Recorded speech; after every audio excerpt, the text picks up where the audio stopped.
रोजी रोटी की भाग दौड़ में हम जैसे तैसे अपना और अपनों का पेट तो भर लेते हैं, लेकिन जिंदगी का खालीपन भरना सबको नसीब नहीं होता। सपनों के पीछे भागने वालों की भीड़ में कई ऐसे भी होते हैं जो अपने अतीत से भाग रहे होते हैं, और जब अतीत किसी गुनाह या गवाह का भागीदार हो तो चैन की नींद कहां मुमकिन है।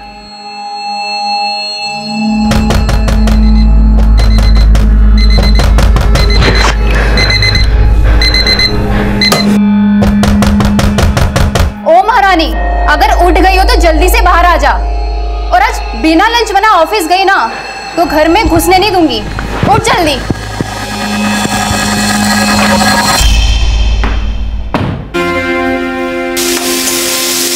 जब आज खौफ से सहमा हो तो कोशिश होती है वक्त से तेज भागकर अपना कल बदलने की।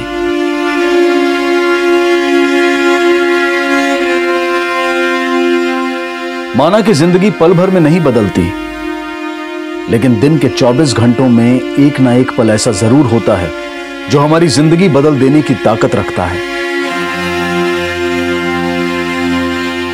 प्रीति, 7 बज गए, घर चलना है, आज भी ओवर टाइम। तो 7 बज गए तो प्रीति क्या हुआ? नहीं वो मैं मोनिका तुम जाओ, मैं काम खत्म किए बिना नहीं जा सकती। 2 दिन बाद ऑडिट है। ठीक है, बाय, सी यू टुमारो।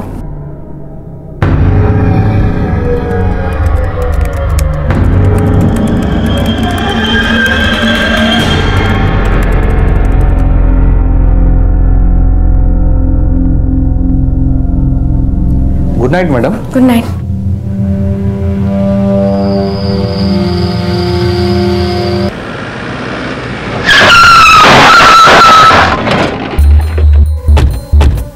हटिए, हटिए सामने से, हटिए। सिर्फ कैश, एटीएम कार्ड सब है इसमें।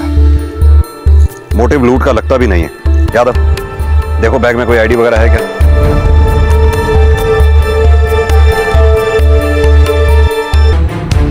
साहब, प्रीति मैडम कल रात 11 बजे ऑफिस से निकली थी।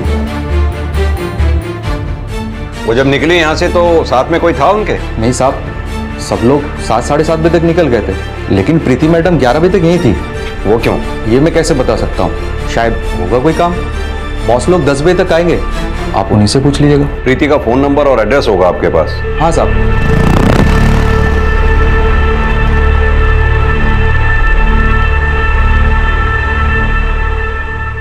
आपके बेटे के कहने पर आपको छोड़ रहा हूं। दोबारा अगर ऐसी हरकत की ना तो केस बना दूंगा। आप लोग तो सिर्फ केस बनाना जानते हैं। मेरा बेटा 3 साल से लापता है, उसे तो आप लोग ढूंढ नहीं पाए। वो लापता नहीं, खुद भागा था। और ये आपका बेटा नहीं है? आत्महत्या करने से पहले इसके बारे में नहीं सोचा? माँ, संभालो अपने आप को, अब घर चलो। सर, मैं माँ को ले जा सकता हूँ? ठीक है, प्लीज रोनी, चलो। उठो। ठीक है सर। प्रीति सेक्टर 26 में अपने कजिन ब्रदर और भाभी के साथ रह रही थी। शनाख्त के लिए उन लोगों को बुला लिया। जैसे ही ऑफिस का स्टाफ आता है सबसे पूछताछ करो। इस ऑफिस से लेके क्राइम सीन तक जहां जहां सीसीटीवी है सबकी फुटेज निकलवाओ। तब तक मैं प्रीति के भैया भाभी से मिलता हूं। सर।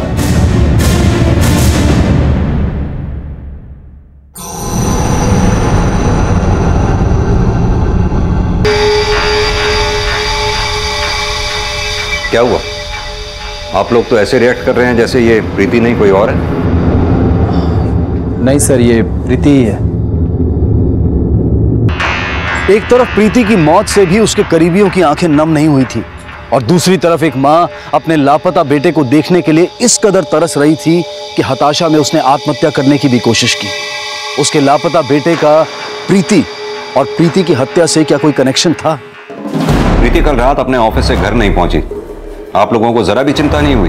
वो तो आए दिन लेट आती थी सर, और वैसे भी कल हम जल्दी सो गए थे और मॉर्निंग में आप लोगों का फोन आ गया।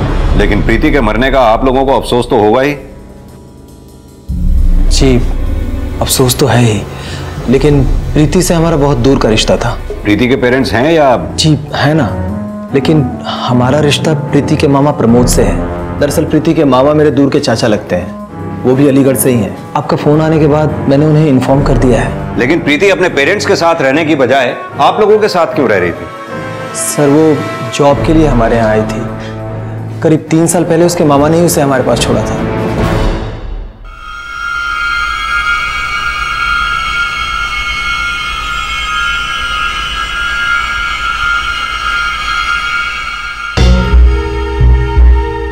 प्रीति पिछले 3 साल से आप लोगों के साथ रह रही थी। आपको क्या लगता है ऐसा कौन हो सकता है जो प्रीति से ऐसी दुश्मनी निकाले? सर अब इसके बारे में तो हमें कोई अंदाजा नहीं है। दुश्मन का अंदाजा नहीं, लेकिन कोई दोस्त, बॉयफ्रेंड? सर इसके बारे में तो हमें प्रीति ने कभी नहीं बताया कि उसका बॉयफ्रेंड था या नहीं। इनफैक्ट वो अपनी पर्सनल लाइफ के बारे में हमसे बहुत कम बातें करती थी। सर मुझे नहीं लगता कि प्रीति की लाइफ में कोई बॉयफ्रेंड होगा, क्योंकि वो अपने काम को लेकर फोकस थी। सब मैंने उसे कई बार कहा था कि तुम टाइम पर घर चली जाया करो, और शायद उसे घर जाना अच्छा नहीं लगता था। कल भी वो ओवर टाइम कर रही थी और इसी ओवर टाइम के चक्कर में उसके साथ ये हादसा हुआ। आप कहना क्या चाहती हैं, साफ साफ बताइए। सर कल 11 सवा 11 बजे प्रीति ने मुझे फोन किया था। तब ऐसा लग रहा था जैसे वो किसी प्रॉब्लम में थी।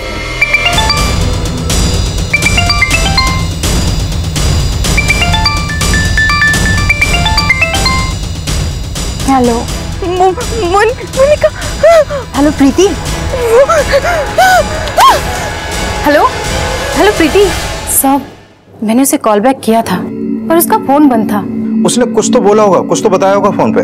फोन 7-8 सेकंड में कट हो गया था, पर वो शायद राम का नाम ले रही थी। राम? ये राम कौन है? राम पहले यहाँ सिक्योरिटी गार्ड था। राम काफी टाइम से प्रीति को परेशान कर रहा था।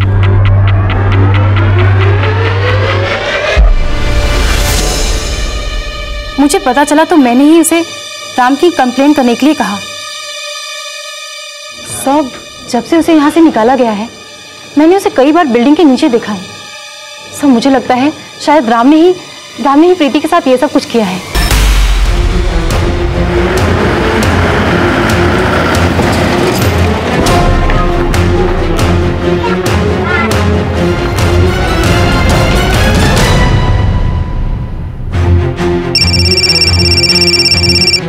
हाँ बोलो। सर प्रीति की जिंदगी में एक खलनायक सामने आया है। कौन?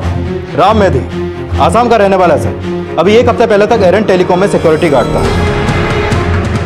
प्रीति की ईव टीजिंग कंप्लेंट में बाहर निकाला गया। सर कल रात उसे प्रीति को ऑफिस के बाहर देखा गया और अभी वो फोन बंद करके गायब है। उसके घर में भी ताला लगा है।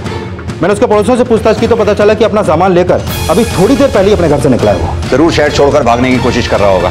बस अड्डा, रेलवे स्टेशन, सभी पे अलर्ट कर दो। हो सकता है शायद वो खुद मिल जाए या कोई इंफॉर्मेशन मिले। सिक्योरिटी गार्ड राम मेधी के गायब होने की सूचना से पुलिस तुरंत हरकत में आ गई।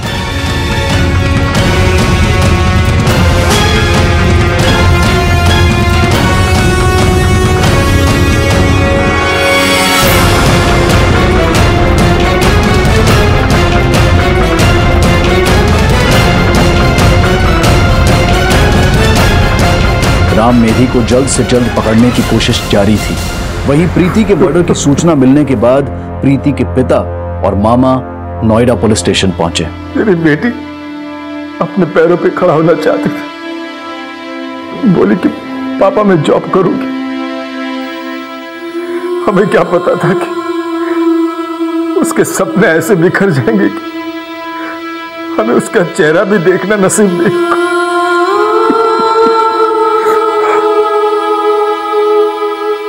किसने मारा मेरी बेटी को?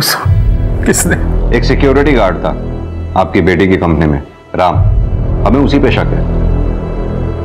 आपको कभी बताया प्रीति ने कि उसकी कंपनी का सिक्योरिटी गार्ड उसके साथ छेड़छाड़ किया करता था? नहीं साहब, हमारी बेटी ने हमें कुछ भी नहीं बताया। बहुत ही सीधी लड़की थी सर। हमें तो यकीन ही नहीं हो रहा सर कि वो अचानक ऐसे।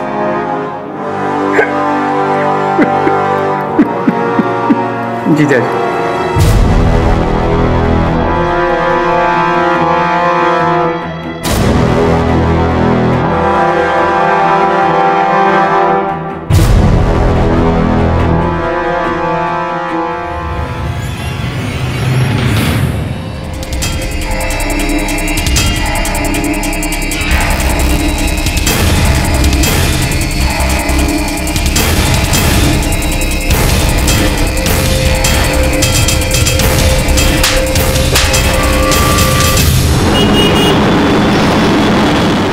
पुलिस वाले मेरे बेटे को भगोड़े तो ऐसे बोलते हैं जैसे जैसे मेरा बेटा कोई क्रिमिनल हो।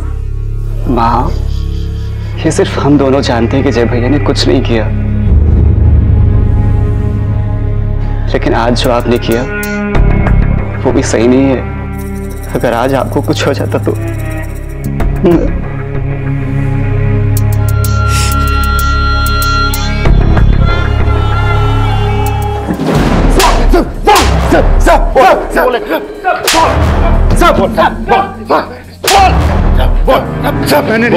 मैंने नहीं मारा प्रीति मैडम। मारा नहीं तो भागा क्यों?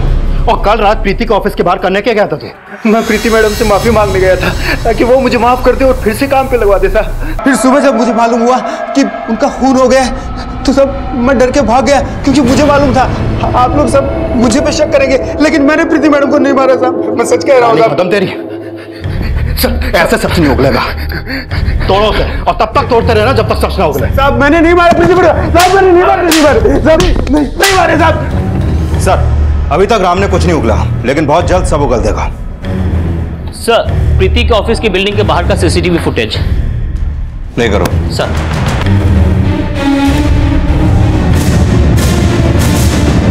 पॉज करो। सीसीटीवी फुटेज के हिसाब से तो राम मेदी वहां से चला गया था। प्ले करना।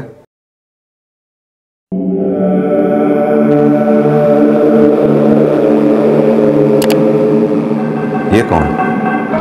जूम करना। ये राम मेदी के जाने के 47 सेकंड बाद कोई दूसरा आदमी आ गया, चेहरा भी अपना पर्पसली ढका हुआ है। सवाल ये है कि राम मेदी के जाने के 47 सेकंड बाद वाकई कोई दूसरा आया या राम मेदी कपड़े बदल कर आ गया? मैं सच कह रहा हूँ साहब, मैंने कुछ नहीं किया साहब। मैं सच कह रहा हूँ आपसे।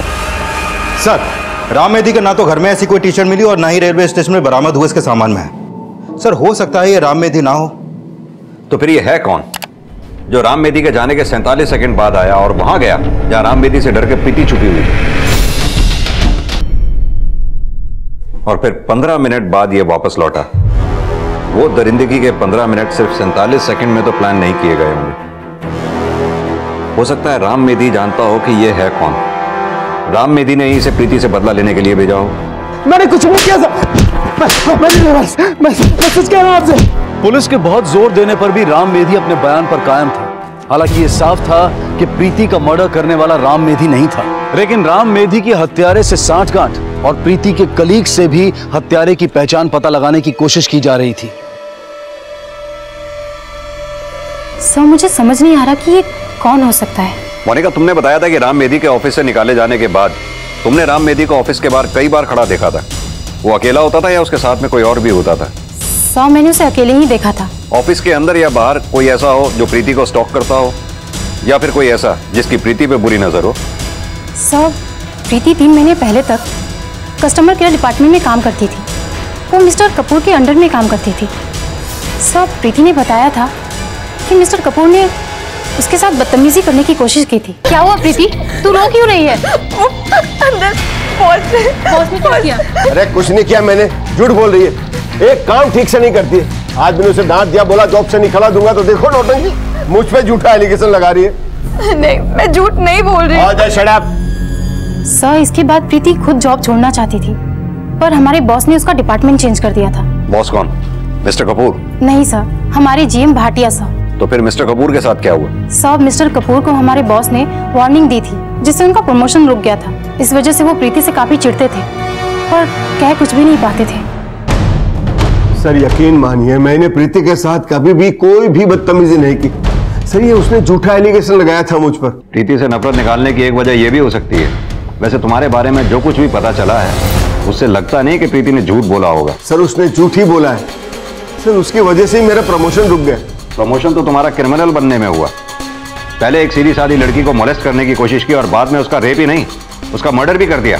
सर आप ही सोचिए ना, मैं एक बीवी बच्चा वाला आदमी हूँ सर। मैं ऐसी हरकत करके अपनी जिंदगी क्यों बर्बाद करना चाहूंगा? नीयत में अय्याशी और शक्ल पे शराफत, तुम्हारे जैसे लोगों से रोज सामना होता है हमारा। अब सीधी तरह से बताओगे या हम उगलवाएं? सर जिस रात ये कांड हुआ ना, मैं अपने घर पे था। चाहे तो आप चेक कर लो सर। चेक तो अब तुम्हारा सारा बैकग्राउंड होगा। क्योंकि तुम्हारे जैसे लोग किसी से नफरत निकालने के लिए क्या क्या चालाकियां कर सकते हैं सब जानते हैं। अभी तो तुम्हें जाने दे रहे हैं, लेकिन यह शहर छोड़कर जाना मत। जा सकते हैं आप। दुबे, इस कपूर पे नजर रखो। सर। प्रीति की पोस्टमार्टम रिपोर्ट का क्या स्टेटस है? अभी तक नहीं आई सर। अगर प्रीति का रेप हुआ है तो डीएनए सैंपल के थ्रू उस रेपिस्ट तक पहुंचा जा सकता है। पुलिस को लग रहा था कि प्रीति की मेडिकल और पोस्टमार्टम रिपोर्ट के जरिए क्रिमिनल को आइडेंटिफाई करने की लीड जरूर मिलेगी, लेकिन प्रीति की पोस्टमार्टम रिपोर्ट ने इस केस को और भी ज्यादा उलझा दिया। सर, ये प्रीति की पोस्टमार्टम रिपोर्ट, इस रिपोर्ट के मुताबिक उसकी मौत उस रात 11 बजे के आसपास हुई और एक्सेसिव ब्लीडिंग की वजह से उसकी मौत हुई। लेकिन सर, सेक्सुअल असॉल्ट का कोई साइन नहीं मिला, यानी उस रात प्रीति के साथ कोई रेप नहीं हुआ। शायद मर्डर करने वाले ने यह विटनेस किया कि राम मेदी प्रीति का पीछा कर रहा था। उसे यह बात तो साफ है कि वो प्रीति को पहले से जानता था और उसने कोई पुरानी दुश्मनी निकाली है। सर, जिस रात प्रीति का मर्डर हुआ उस दिन उसका मैनेजर कपूर शाम 7:30 बजे ऑफिस से निकल गया था और अगले दिन सुबह तक वो अपने घर वैशाली में ही था। सर, हो सकता है उसने इस आदमी को प्रीति को मारने के लिए हायर किया हो। प्रीति का मर्डर करने वाला क्या वाकई किसी का मोहरा था? राम मेधी के बाद अब टेलीकॉम के मैनेजर के कॉल रिकॉर्ड्स और गतिविधियों को भी खंगाला जा रहा था और मोहरे को प्रीति को मारने की मंशा रखने वाला दोस्त या दुश्मन भी समझा जा रहा था। प्रीति के कॉल रिकॉर्ड्स खंगाले जा रहे थे, लेकिन हत्यारे की पहचान अब भी रहस्य बनी हुई थी। नहीं सर, ये मैं बिल्कुल समझ में नहीं आ रहा है कि ये कौन हो सकता है। देवेंद्र जी, प्रीति पिछले 3 साल से नोएडा में इन लोगों के साथ रह रही थी। इनसे पहले जब तक वो आपके साथ थी, क्या कोई ऐसा था जिसकी मंशा प्रीति को नुकसान पहुंचाने की हो? कोई मनचला दोस्त, कोई बॉयफ्रेंड? नहीं सर, ऐसा तो कुछ नहीं था। अगर होता भी तो वो आपको क्या बताती?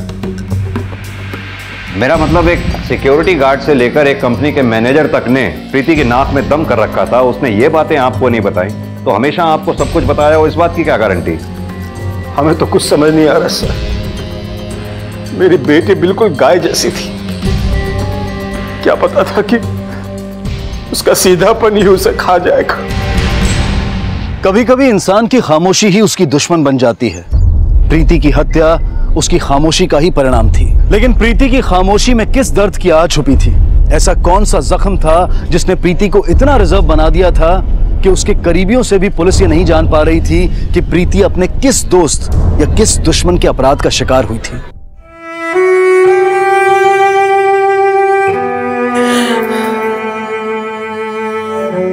माँ, लो आप खाना खा लो, फिर आपको दवाई भी तो खानी है। कुछ नहीं खाना मुझे मुझे बस मेरा बेटा चाहिए। मुझे मेरा बेटा चाहिए। माँ, कहाँ जा रही हो आप? Police station. आज अगर उन लोगों ने कुछ नहीं बताया ना तो मैं खुद को नहीं, थाने में आग लगा दूंगी। माँ, वो पुलिस वाले हैं, हम उनसे ऐसे पेश नहीं आ सकते। तो क्या करूं? बोल क्या करूं? अपने बेटे की शक्ल देखे भी नहीं मर जाऊं? माँ प्लीज, आप ऐसा मत बोलो। जय भैया जरूर मिलेंगे। कब आएगा? बोल कब आएगा? संभालो क्या? नहीं, मेरा जय भैया जरूर जल्दी। मेरा जय कब आएगा? आप बैठो, आप बैठो। कब आएगा मेरा बेटा? कब आएगा जय? लो आप खाना खा लो, फिर हम साथ में पुलिस स्टेशन चलेंगे।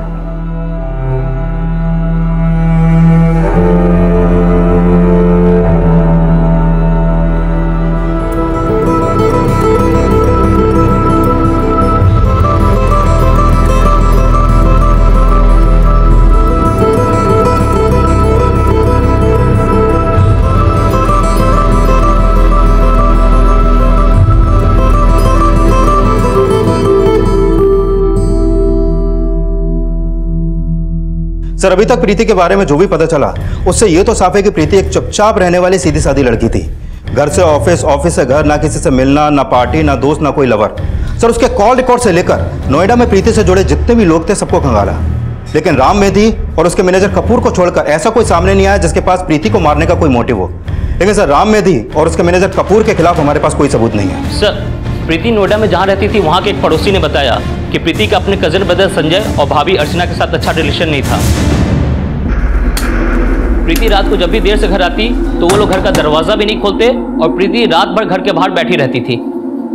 सर, पिछले दिनों हमारी डोरबेल खराब थी और भला हम अपने मेहमान के साथ ऐसा क्यों करेंगे? वो क्या है कि कई लोगों को दूर के रिश्तेदार एक दिन भी नहीं सुहाते। फिर प्रीति तो 3 साल से आप लोगों के यहाँ रह रही थी। ये सच है सर कि वो हम पर बोझ थी, लेकिन असली बोझ तो अपने पेरेंट्स के ऊपर थी। इसलिए तो उसे अपने से दूर कर दिया और कभी खबर तक लेने नहीं आए। जैसा वो दिखा रहे थे सर, ऐसा बिल्कुल भी नहीं थे। लाश तक लेके नहीं गए थे उसकी, यही अंतिम संस्कार कर दिया था। और पापा और मामा के अलावा न माँ, न बहन, न कोई रिश्तेदार, कोई नहीं आया। सर, प्रीति के कॉल रिकॉर्ड के हिसाब से उसकी अपने फादर से काफ़ी कम बात होती थी। कहीं ऐसा तो नहीं कि प्रीति के नोएडा में रहने की वजह कुछ और ही है? ये प्रीति के फादर को फ़ोन करके थाने बुलाओ। सर।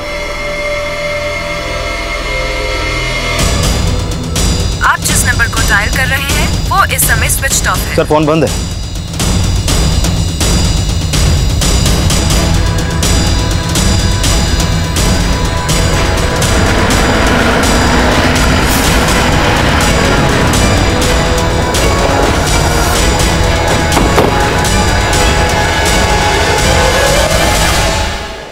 ताला लगा हुआ है। सुनिए, ये देवेंद्र जी का परिवार कहाँ गया जो यहाँ रहते हैं? 2 दिन पहले वो लोग शायद कहीं घूमने गए। घूमने गए? इनकी बेटी की मौत हो गई और ये घूमने गए? ये क्या कह रहा है साहब? 2 दिन पहले तो सही सलामत थी, उनके साथी तो गई है उनकी बेटी।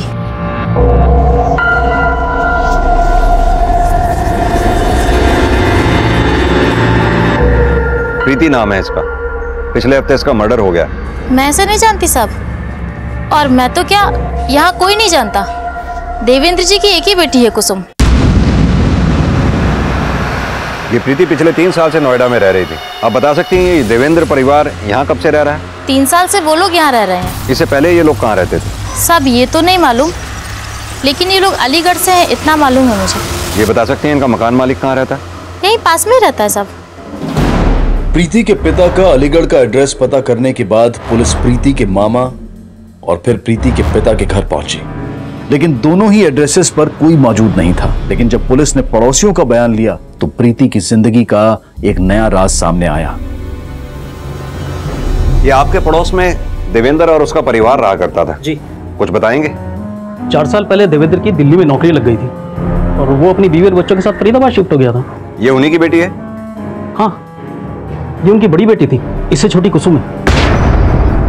आपने कहा कि 4 साल पहले देवेंद्र अपने परिवार समेत फरीदाबाद में शिफ्ट हो गए थे, लेकिन ये उनकी बेटी प्रीति पिछले 3 साल से नोएडा में क्यों रह रही थी? प्रीति नोएडा में रहती? जी। हमने तो कुछ और ही सुना था। क्या सुना था? सुना था 3 साल पहले कोई लड़का इसे भगा कर ले गया था। लड़का? कौन लड़का? वो नहीं पता साहब, हो सकता है वहीं का कोई लड़का हो जहाँ 4 साल पहले देवेंद्र रहने गए थे। पिछले 3 साल से तो देवेंद्र परिवार समेत बल्लभगढ़ में रह रहे थे। उससे पहले फरीदाबाद में कहाँ रहते थे, उसका एड्रेस है आपके पास? एड्रेस तो नहीं है साहब। संध्या जी, आपका बेटा जय मिलेगा तो भी आपके साथ नहीं होगा, वो जेल जाएगा। 17 साल की लड़की को लेकर भागा था वो। नहीं साहब, मेरा बेटा किसी लड़की के लिए अपनी माँ से 3 साल तक दूर नहीं रह सकता। आप पता लगाइए, वो भागा नहीं था, वो कभी कोई गलत काम नहीं कर सकता है। सर, अगर वाकई में कोई लड़का 3 साल पहले प्रीति को लेकर भागा था तो 3 साल से प्रीति नोएडा में क्यों रह रही थी? हो सकता है 3 साल पहले प्रीति जिस लड़के के साथ भागी वो भाग तो गई, लेकिन उनका रिश्ता ज्यादा दिन तक टिक नहीं पाया हो और प्रीति के मर्डर में उसी लड़के का हाथ हो। सर, अगर ऐसा कुछ है तो प्रीति के फादर और मामा ने हमें कुछ क्यों नहीं बताया, और अब पूरे परिवार सहित कहाँ गायब हो गए? अब ये बात तो प्रीति के फादर और मामा से मिलकर ही पता चलेगी। ये प्रीति के मामा और फादर दोनों का फोन सर्वेलेंस पे डालो। जैसे ही इनका फोन ऑन हो फौरन ट्रेस करो। प्रीति के फादर देवेंद्र परिवार 3 साल से बल्लभगढ़ में रह रहे हैं, उससे पहले वो फरीदाबाद में रहते थे। ये फरीदाबाद पुलिस स्टेशन से बात करो, हो सकता है 4 साल पुराना एड्रेस पता चले। प्रीति के पिता और मामा का परिवार समेत गायब होना सवाल तो खड़े कर रहा था, लेकिन जब नोएडा पुलिस फरीदाबाद पुलिस से मिली तो प्रीति से जुड़ा 3 साल पुराना एक और केस सामने आया। 3 साल पहले 10 जुलाई 2013 को प्रीति के फादर देवेंद्र ने जय सोलंकी के खिलाफ केस फाइल किया था। उनका कहना है कि जब जय प्रीति को लेकर भागा था उस वक्त प्रीति की उम्र 17 साल 8 महीने थी। तब से ना जय का पता है ना प्रीति का पता है। यानी प्रीति पिछले 3 साल से नोएडा में रह रही थी, ये बात प्रीति के फादर देवेंद्र जी जानते थे। लेकिन सर, इस केस की फाइल में ऐसा कुछ भी अपडेट नहीं है। थोड़े दिन पहले ही हमारा यहाँ ट्रांसफर हुआ, मालूम हुआ कि जय की माँ संध्या बार बार इस केस को फॉलोअप कर रही है और बार बार ये कह रही है कि मेरा बेटा निर्दोष है, लापता है, उसने प्रीति को नहीं भगाया। प्रीति और जय अगर भाग गए थे तो पिछले 3 साल से प्रीति नोएडा में क्यों रह रही थी? 3 साल से जय कहां था और प्रीति का मर्डर करने वाला कौन था? सर जय भी 3 साल से गायब है और 3 साल से प्रीति नोएडा में रह रही है। अगर प्रीति जय के साथ भागी थी तो क्या प्रीति के मर्डर से जय का कोई कनेक्शन है या फिर कहानी कुछ और भी है? कहानी जो भी हो दुबे, लेकिन यह कहानी आज से 3 साल पुरानी नहीं बल्कि आज से 4 साल पुरानी है, जब प्रीति और उसकी फैमिली अलीगढ़ से फरीदाबाद शिफ्ट हुए थे। लेकिन एक बात तो साफ है, ये प्रीति के मर्डर का कनेक्शन इस जय सोलंकी से जरूर जुड़ा हुआ है। कोई भी कदम उठाने से पहले हमें प्रीति और जय के रिश्ते की असल कहानी समझनी पड़ेगी। तुम जय की मां से मिलो, मैं फरीदाबाद उस पते पर जाता हूं जहां प्रीति और उसकी फैमिली 4 साल पहले शिफ्ट हुए थे। सर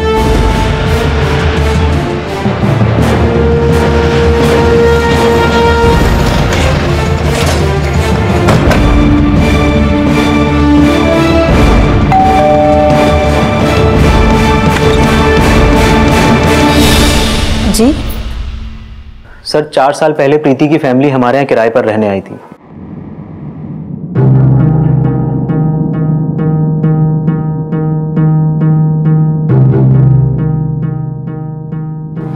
जय सोलंकी मेरा साला है सर, उसका मेरे घर पे आना जाना था और उसी दौरान जय और प्रीति की मुलाकात हुई थी सर।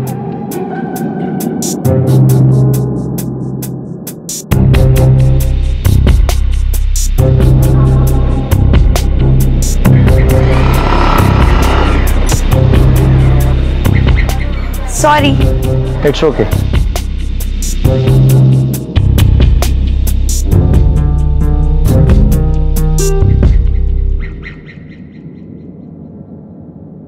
प्रीति, कुसुम,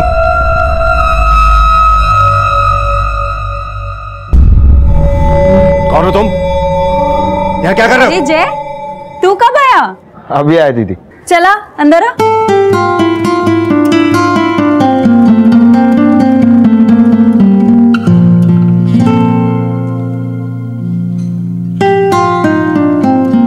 सर फिर देखते ही देखते उनकी पहली मुलाकात प्यार में बदल गई। आग लगाने वाले पूछ रहे कि धुआं कहां से निकला? गगन, अपने सालों को समझा दे, मेरी बेटी के आसपास भी दिखा तो अच्छा नहीं होगा।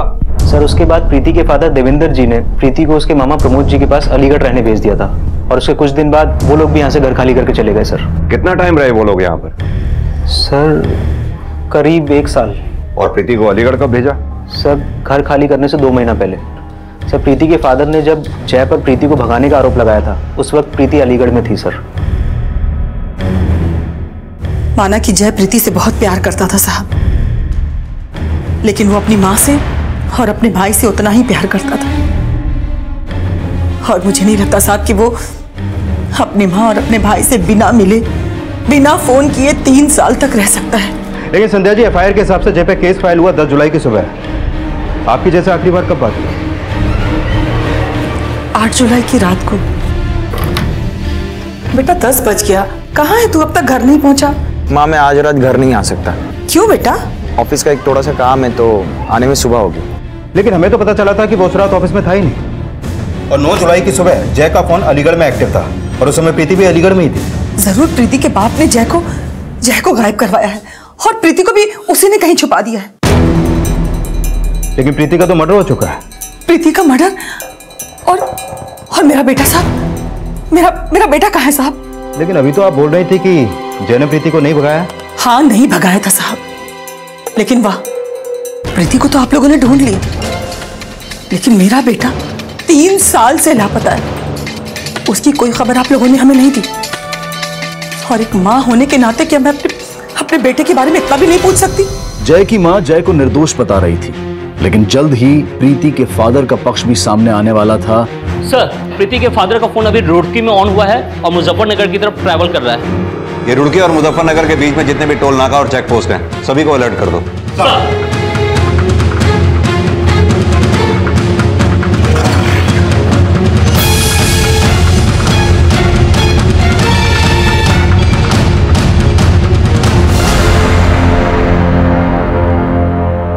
आप गलत समझ रहे हैं सर, हम लोग कहीं भागे नहीं थे। प्रीति की अस्थियां विसर्जित करने हरिद्वार गए थे। लेकिन 3 साल पहले आपने फरीदाबाद पुलिस में यह कंप्लेंट लिखवाई थी कि आपकी बेटी प्रीति जय सोलंकी के साथ भाग गई थी। आपने फरीदाबाद पुलिस से प्रीति को ढूंढने के लिए भी कहा था, जबकि आपने प्रीति को नोएडा में छिपा के रखा हुआ था। पिछले 3 साल से क्या छिपा रहे हैं आप लोग? ये सच है सर। 3 साल पहले वो लड़का हमारी बेटी को धोखे से भगा ले गया था। उस लड़के ने हमारी बेटी की जिंदगी खराब कर दी है सर, और इसीलिए हमारी बेटी बहुत ही डरी सहमी रहती थी। मैं आपको ये सब कुछ बताना चाहता था, लेकिन बदनामी के डर से खामोश रहा। बदनामी से डर रहे थे या फिर कोई कांड किया था आप लोगों ने? कांड तो उस लड़के ने किया था सर। 2 दिन तक मेरी बेटी के साथ रेप किया उसने, और फिर उसे बेसहारा छोड़कर भाग गया था। कहां छोड़ के भागा? होटल में। उसने सिर्फ रेप ही नहीं किया, प्रीति प्रेग्नेंट भी हो गई थी।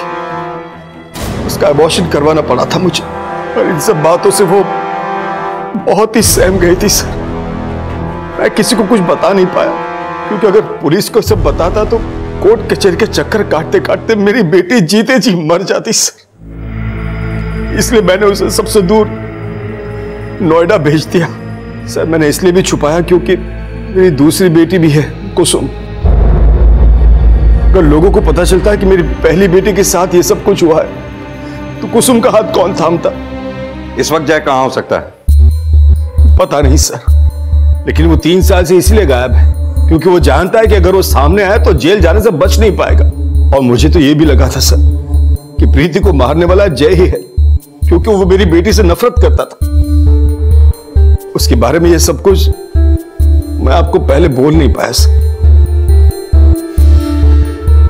क्या लगता है दुबे, ये प्रीति का फादर देवेंद्र कोई कहानी बना रहा है या सच कह रहा है कि जय ने प्रीति का रेप किया और फरार हो गया? सर 3 साल पहले 9 जुलाई सुबह 3 से 7 बजे तक जय का फोन और प्रीति के पुराने नंबर की फोन लोकेशन अलीगढ़ की थी, और 12 जुलाई को प्रीति नोएडा गई। लेकिन प्रीति के फादर के मुताबिक जय ने 2 दिन तक प्रीति के साथ रेप किया। सर हो सकता है जय इसलिए गायब है क्योंकि वो जानता था कि सिर्फ किडनैपिंग के चार्ज में ही नहीं बल्कि रेप के चार्ज में भी वो अंदर जाएगा। अगर जय जानबूझकर गायब है तो हो सकता है उसने ये भी पता कर लिया हो कि प्रीति नोएडा में रह रही है।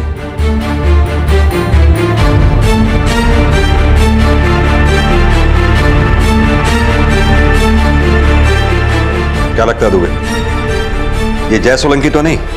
सर अगर ये वाकई में जय सोलंकी है तो एक बात अजीब है, 3 साल तक इसने ना तो अपनी मां से कोई कांटेक्ट किया और ना ही अपने भाई अजय से। हो सकता है जय की मां और भाई जय के कांटेक्ट में हो और उसका राज छुपा के उसे बचाने की कोशिश कर रहे हो। वो जानते हो कि जय ने प्रीति को भगाया ही नहीं बल्कि उसका रेप भी किया और बाद में उसका मर्डर भी किया। और 3 साल से हमें वो ये दिखाने की कोशिश कर रहे हैं कि जय प्रीति के फादर देवेंद्र की साजिश का शिकार है। दुबे, जय की मां, भाई, प्रीति का बाप, मामा, सबके पिछले 3 साल के कॉल रिकॉर्ड्स निकलवाओ, देखें किसकी कहानी सच्ची है और किसकी झूठी। और हाँ, फरीदाबाद के पुराने केस की फाइल निकालो और दोबारा से चेक करो, पता तो चले किसकी स्टेटमेंट सही है और किसकी गलत। दोनों तरफ से हमें कंफर्म करना होगा। सर, प्रीति की हत्या ने 3 साल पुराने उस केस को फिर से जिंदा कर दिया जिसमें पिछले 3 साल से जय सोलंकी को एक आरोपी मानकर ढूंढा जा रहा था। जय अब कहां था, ये जानने के लिए जय और प्रीति से जुड़े हर शख्स का बयान एक नए नजरिए से लिया जा रहा था। सर, प्रीति के फादर देवेंद्र ने बताया था कि 12 जुलाई को प्रीति उनसे होटल में मिली थी, लेकिन 12 जुलाई को तो प्रीति के फादर की फोन लोकेशन अलीगढ़ की थी। साहब, मैं जल्दी में फोन अपने घर पे ही भूल गया था। लेकिन उस दिन तुम्हें होटल से कोई फोन नहीं आया था, जैसा कि तुमने कहा प्रीति ने तुम्हें होटल से कांटेक्ट किया था। हाँ, शायद फोन प्रीति की मामा को गया था। अब झूठ बोलने की कोई गुंजाइश बची नहीं है। हाँ यादव सर, जय के भाई अजय की एक इंफॉर्मेशन हाथ लगी है। मैंने किया। सर प्लीज मुझे छोड़ो सर, प्लीज मुझे छोड़ो सर, नहीं बोले मेरी माँ के लिए प्लीज सर, प्लीज सर। तुम्हें तुम्हारी माँ की फिक्र है, लेकिन तुम्हारे भैया को तुम्हारी माँ की फिक्र थी? सर भैया माँ पे जान छिड़कते थे। तो फिर कहाँ गायब है तुम्हारे भैया 3 साल से? सर 3 साल से यही सवाल तो हम आपसे कर रहे हैं। और यही सवाल तुम पूछना चाहते थे प्रीति से? यादव,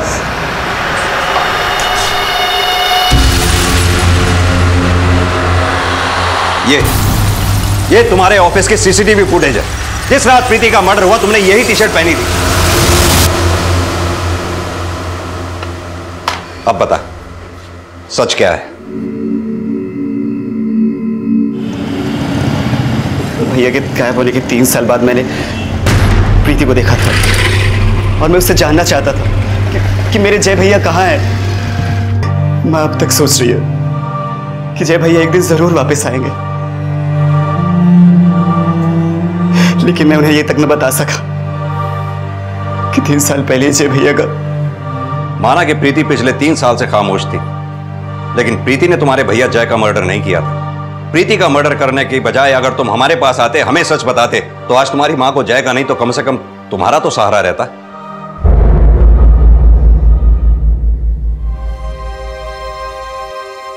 सच जब झूठ से ढका हो तो भ्रमित वो आशाएं होती हैं जो किसी को खोकर उसको पाने की उम्मीद नहीं छोड़ती।